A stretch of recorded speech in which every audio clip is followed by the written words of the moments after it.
दोस्तों, आप सभी का हमारे YouTube चैनल द स्पैरो में हार्दिक स्वागत है।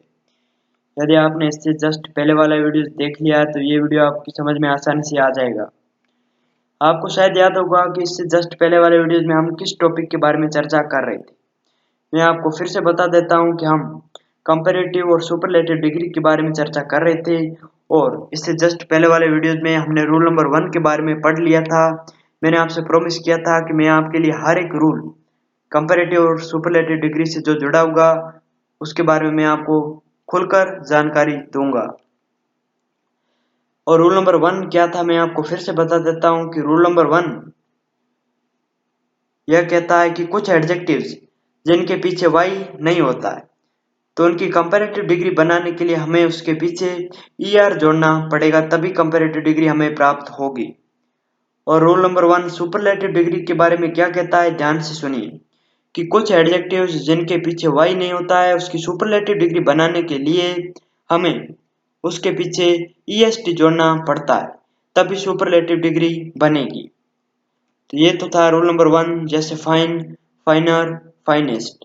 अब हम पढ़ रहे हैं रूल नंबर 2 के बारे में कि रूल नंबर 2 क्या कहता है। रूल नंबर 2 क्या कह रहा है, ध्यान से सुनिए कि कुछ एडजेक्टिव्स जिनके अंत में वाई होता है उसे कंपैरेटिव डिग्री में व्यक्त करने के लिए, कंपैरेटिव डिग्री में दर्शाने के लिए उसके पीछे वाई को हटाकर आई ई आर जोड़ना पड़ता है, तब जाकर कंपैरेटिव डिग्री बनती है।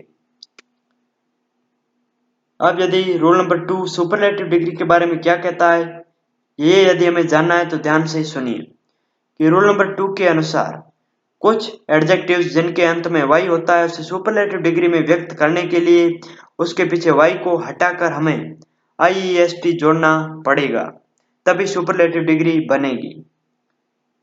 तो रूल नंबर 1 और रूल नंबर 2 आई होप आपको आसानी से समझ में आ गए होंगे। कुछ एग्जाम्पल लेते।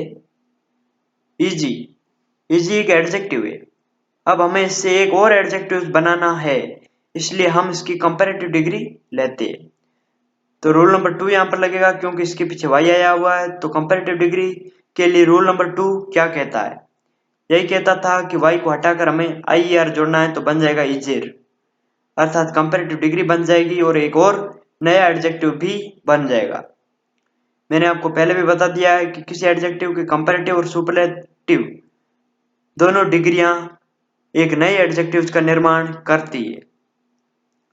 अब यदि हमें इजी की सुपरलेटिव डिग्री बनानी है तो हम क्या करेंगे, रूल नंबर 2 के अनुसार हम यहाँ पर काम करेंगे। क्यों करेंगे रूल नंबर 2 के अनुसार, क्योंकि इसके पीछे वाई आया हुआ है, इसलिए इजी जिसमें वाई आया हुआ है वाई को हटाकर हम रूल नंबर 2 की सहायता से वाई की जगह आई ई एस टी जोड़ देंगे तो बन जाएगा इजिस्ट, अर्थात सुपरलेटिव डिग्री बन जाएगी और एक नए एडजेक्टिव का निर्माण भी हो जाएगा। इजी, इजिर और इजिस्ट तीनों एडजेक्टिव्स है। इजी का अर्थ होता है आसान, सरल। इजिर का अर्थ होता है उससे अधिक आसान, उससे अधिक सरल।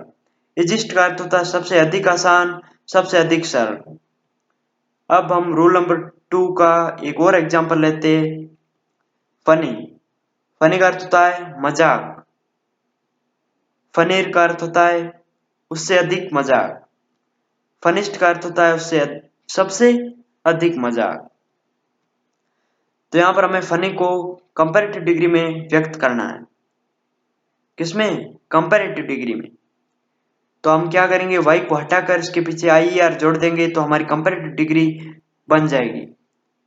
जैसे फनीर, ये हम क्यों कर रहे हैं, क्योंकि रूल नंबर 2 यही कहता है कि जहां पर आपको वाई दिख रहा है तो वाई को हटाकर आई ई आर जोड़ना है। अब यदि सुपरलेटिव डिग्री बनानी है तो हम क्या करेंगे, फनी, फनी में वाई को हटाकर उसके पीछे आई एस टी जोड़ देंगे तो बन जाएगा फनिस्ट, अर्थात सुपरलेटिव डिग्री बन जाएगी। फनी का अर्थ होता है मजाकी और फनीर का अर्थ होता है उससे अधिक मजाकी और फनिस्ट का अर्थ होता है सबसे अधिक मजाकी। अब हम रूल नंबर 1 पर चलते हैं ताकि आपका कंफ्यूजन दूर हो जाए। जेंटल, जेंटल को यदि कंपैरेटिव डिग्री में बदलना होगा तो हम क्या करेंगे, सोच के जल्दी फटाफट बताइए। यहां पर रूल नंबर 1 लगेगा, बिल्कुल सही है। क्यों लगेगा? क्योंकि इसके पीछे y हमें कहीं पर भी नजर नहीं आ रहा है, इसलिए रूल नंबर 2 हमें इजाजत नहीं देता है कि हम उसकी सहायता से कंपैरेटिव डिग्री बनाएं। तो इसके लिए हमें रूल नंबर 1 ही काम में लेना पड़ेगा। तो रूल नंबर 1 के अनुसार हम इसके पीछे ER जोड़ेंगे तो हमारी कंपैरेटिव डिग्री जेंटलर बन जाएगी। ई यहाँ पर पहले मौजूद है, बस R जोड़ना है, जेंटलर एक कंपैरेटिव डिग्री बन जाएगी और एक नया एडजेक्टिव भी बन जाएगा। फनी, फनीर, फनिस्ट ये तीनों भी एडजेक्टिव्स है। और यदि हम जेंटल की सुपरलेटिव डिग्री बनाना चाहे तो हम रूल नंबर 1 की सहायता लेंगे। क्यों लेंगे? क्योंकि इसके पीछे y नहीं है। तो रूल नंबर 1 क्या कह रहा है कि हम सुपरलेटिव डिग्री के लिए इसके पीछे est जोड़े। ई तो पहले से यहाँ पर आया हुआ है, बस st जोड़ना है तो बन जाएगा सुपरलेटिव डिग्री अर्थात जेंटलेस्ट।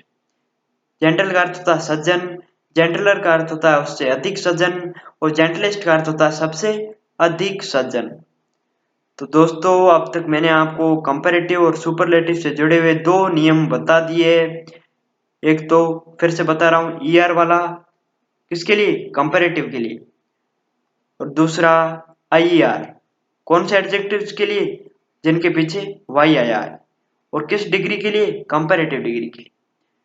और सुपरलेटिव डिग्री के लिए रूल नंबर 1 जिनके पीछे y नहीं है, जिन एडजेक्टिव्स के पीछे y नहीं है उसके लिए हम EST लगाते हैं।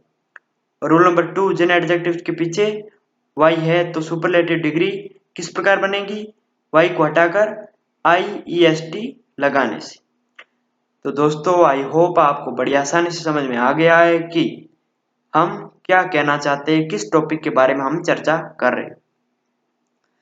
तो यदि आपको वीडियो पसंद आया है तो लाइक जरूर कीजिए, अपने दोस्तों के साथ शेयर जरूर कीजिए और अगले वीडियोस देखना बिल्कुल भी मत भूलिए। वहाँ मैं आपको कुछ नए रूल्स के बारे में बताऊंगा, तो बिल्कुल भी आप देखना मत भूलिएगा। सबसे बड़ी बात अपने दोस्तों के साथ शेयर कीजिए ताकि यह चीज़ आपके दिमाग में बड़ी आसानी से सेट हो जाए। धन्यवाद और चैनल को सब्सक्राइब जरूर कीजिए। फिर मिलते हैं अगले वीडियो में।